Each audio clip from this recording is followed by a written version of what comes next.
Na Bíblia, Deus não está empenhado em trazer você a uma crescente consciência da sua vontade secreta para o amanhã. Ele não quer que você saiba o que vai acontecer amanhã. O que você precisa para discernir o que acontecerá amanhã não é uma mente renovada, mas uma bola de cristal. Não há virtude em ver os acontecimentos de amanhã em uma bola de cristal. Feiticeiros fazem isso. Satanás faz isso. Ele não está ansioso para que você se torne um Satanás eficaz que pode prever o futuro. Esse não é o ponto do versículo 2, certo? Eu só espero que estejamos na mesma página aqui, porque o objetivo do versículo 2 não é receber um dom realmente eficaz de sessões espíritas, um dom realmente eficaz de adivinhação, para que você possa prever que amanhã haverá um acidente de carro, ou que amanhã você perderá o emprego. Ele não se importa se você sabe dessas coisas.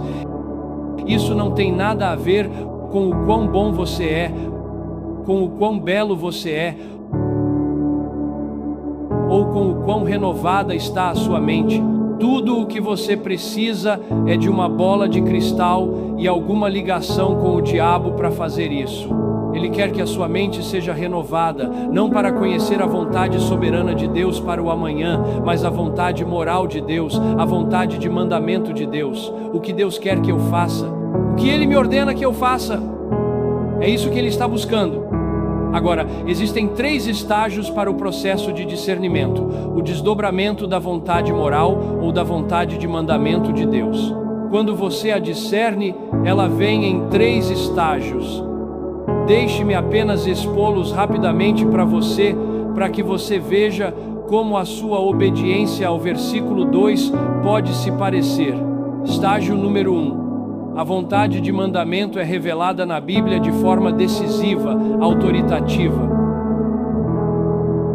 Infalivelmente, se você quer discernir qual é a vontade de Deus, comece aqui. Este é um livro muito grosso, esta versão tem 1100 páginas, e página após página, está nos ajudando a discernir a vontade moral de Deus, o que Ele aprova, no que Ele se deleita, o que é bom, agradável e perfeito aos olhos dele para você fazer nesta tarde. Então, comece aqui. Na verdade, diz em 2 Timóteo 3,16, toda a Escritura é inspirada por Deus e útil para o ensino, para a repreensão, para a correção e para a instrução na justiça, para que o homem de Deus seja plenamente preparado para toda boa obra.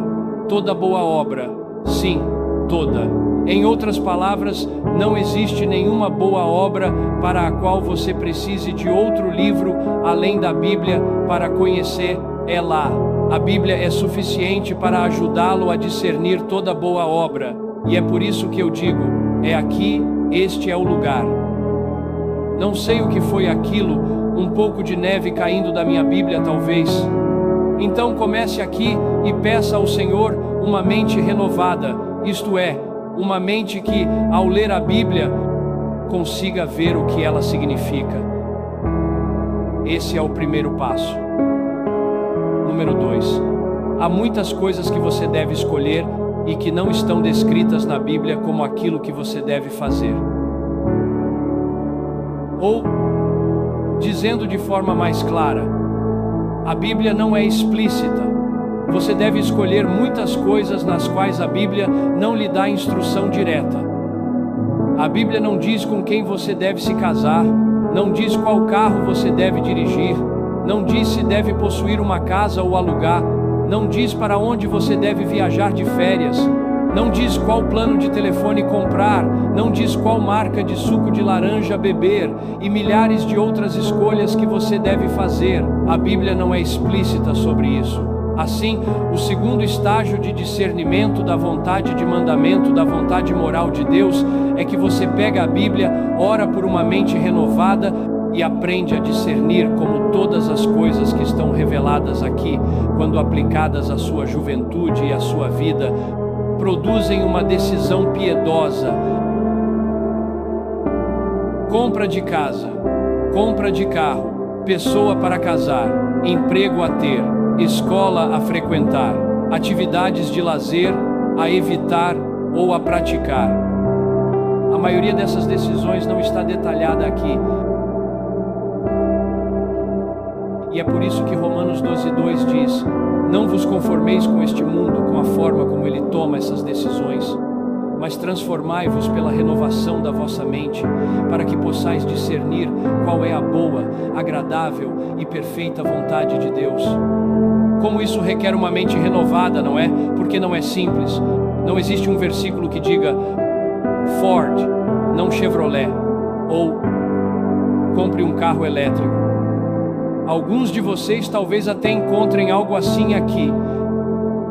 Eis um versículo sobre carro elétrico. Número 2. Para penetrar até a vontade de mandamento de Deus, conforme ela se aplica às coisas em que Ele não deixou explícito, você precisa ter uma mente nova moldada pelo restante da Escritura, de forma que, quando chegar a essas decisões, haja prontidão para ver e fazer a vontade de Deus. E aqui está o terceiro ponto, e este é aquele em que nós geralmente não pensamos tanto, embora eu vá argumentar que 95% do seu comportamento está aqui. Ou seja, você não premedita nem decide 95% do que faz, você simplesmente faz. A maioria dos seus pensamentos está ali, a maioria dos seus sentimentos está ali, e a maioria das suas ações também, eles simplesmente surgem. Apenas um pequeno punhado você pensa antes de fazer, caso contrário você enlouqueceria, certo? Quero dizer, a cada momento, vou abrir a porta, devo abrir com a mão esquerda ou com a direita? Deixe-me orar sobre isso, discernir a vontade de Deus. Há algo na Bíblia sobre direita e esquerda, a mão direita dele. Então provavelmente essa é a melhor a usar. Você enlouqueceria, não conseguiria viver assim. E eu diria, estou apenas supondo que isso é 95% da sua vida.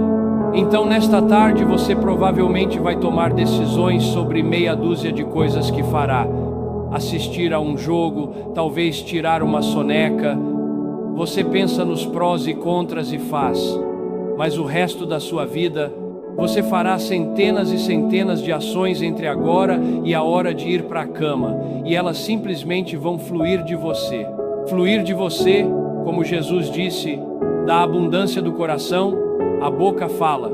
E você prestará contas de cada palavra vã, e você não planejou 95% delas. Agora, qual é a implicação disso para a vontade de Deus? Que a maioria dos meus gestos, da minha expressão facial, das minhas atitudes para com outra pessoa, da maioria das palavras que saem da minha boca e da maioria das coisas que faço no dia, eu nem estou pensando nisso, eu simplesmente faço. Qual a implicação disso para provar qual é a vontade de Deus nessas coisas? Se você pensa, mas Deus não tem vontade para as coisas que fazemos espontaneamente, Ele só tem vontade para as coisas que decidimos conscientemente. Eu digo, isso é ridículo. Deus diz não seja orgulhoso, Deus diz não se ire, Deus diz não se alegre, quero dizer, alegre-se, desculpe. Deus diz, não ande ansioso. Ora, você vai sair esta tarde e dizer, aqui está uma ocasião em que eu poderia ficar ansioso ou não. Eis alguns motivos pelos quais não devo ficar ansioso e alguns pelos quais devo. Acho que não vou ficar ansioso ou acho que vou ficar ansioso. Não é assim, você simplesmente fica ansioso e não deveria ficar. Percebe a implicação disso? A implicação é que somos ordenados a fazer coisas em toda a Bíblia que normalmente fazemos ou deixamos de fazer de forma espontânea. Então, qual é a implicação? A implicação é Romanos 12:2. Não vos conformeis, mas sede transformados pela renovação da vossa mente. Você precisa ser uma nova pessoa, não apenas tomar novas decisões. Porque 95% do que você faz espontaneamente, e se você não for uma nova pessoa, então da abundância do coração sua boca vai falar coisas erradas, e você fica triste com isso, e nós precisamos ser transformados. Então vamos terminar fazendo a pergunta: se esses 3 passos, a Bíblia, a aplicação consciente da Bíblia e depois uma mente transformada que vive 95% da vida de forma inconsciente, isto é, espontânea, são assim, afinal de contas, você se torna uma nova pessoa? Bem, essa é a questão para o resto da sua vida. Mas aqui vão algumas orientações, e vamos encerrar. Efésios 4:23 diz: sede renovados no espírito da vossa mente. Não apenas na mente, mas no espírito da mente. E isso é obra do Espírito Santo, é Ele que age sobre nós. O verbo está na voz passiva, sede renovados no espírito da vossa mente. A mente não tem apenas pensamentos, há um espírito da mente, um espírito que ama ou odeia aquilo que a vontade de Deus revela ao conhecimento da mente. Portanto, precisamos ser renovados não apenas para termos novos pensamentos, mas para sentirmos de forma diferente a respeito dos nossos pensamentos. Tito 3:5 diz: Ele nos salvou mediante o lavar regenerador e renovador do Espírito Santo. Então a segunda coisa a dizer é que não apenas precisamos de um novo espírito em nossas mentes, mas o Espírito Santo é quem realiza essa obra. E portanto, devemos clamar a Deus pelo Espírito Santo. Davi fez isso no Salmo 51:10. Cria em mim, ó Deus, um coração puro e renova dentro de mim um espírito inabalável. Deus, vem, eu preciso ser renovado, então faz-me novo. A oração é a atividade constante da vida cristã. Qual pai entre vós, se o filho lhe pedir pão, lhe dará uma cobra? Ou se pedir um ovo, lhe dará um escorpião? Ora, se vós que sois maus, sabeis dar boas dádivas aos vossos filhos, quanto mais o vosso Pai Celestial dará o Espírito Santo àqueles que lhe o pedirem. Essa é a versão do Evangelho de Lucas, capítulo 11, versículo 13. Ele dará o Espírito Santo àqueles que lhe pedirem, e ele não quer dizer apenas da primeira vez, mas repetidas vezes. Todos nós precisamos do Espírito Santo. John Piper precisa do Espírito Santo para quê? Para amar, para ter alegria, paz, paciência, bondade. Pense nesses 9 frutos. Todos esses 9 frutos são justamente o tipo de coisa que me faz agir espontaneamente de forma melhor, certo? Paciência, por exemplo. Se eu sou uma pessoa profundamente paciente porque o Espírito Santo está agindo em mim e você me diz algo que me irrita, eu vou responder espontaneamente de maneira mais gentil do que se eu fosse uma pessoa impaciente. Então, pelo que você está orando, por novidade, por renovação, eu preciso do Espírito Santo, eu preciso ser mais amoroso, mais alegre, mais paciente, mais bondoso, mais bom, mais cheio de domínio próprio. Trabalha em mim, Espírito Santo, toma conta e faz-me novo, de modo que eu não apenas pense os pensamentos corretos sobre a vontade de Deus, mas ame tão profundamente a vontade de Deus que eu responda espontaneamente às pessoas de uma forma piedosa, mesmo quando não estou pensando nisso. É assim, de maneira profunda, que precisamos ser renovados. E a última coisa que eu diria para encerrar é: como o Espírito Santo faz isso? Não é mágica. 2 Coríntios 3:18. E todos nós com o rosto descoberto contemplando a glória do Senhor. Você pode traduzir ou parafrasear assim: sendo renovados. Vamos colocar assim: todos nós, com o rosto descoberto, contemplando a glória do Senhor. Isso acontece aqui. No Evangelho, especialmente todos nós, contemplando a glória, a beleza, o esplendor do Senhor, estamos sendo renovados de glória em glória. É assim que o Espírito Santo faz isso. O Espírito Santo foi enviado ao mundo para magnificar Jesus Cristo a partir das páginas deste livro, de modo que, olhando para Cristo, para a sua glória e a sua beleza, sejamos transformados à sua semelhança.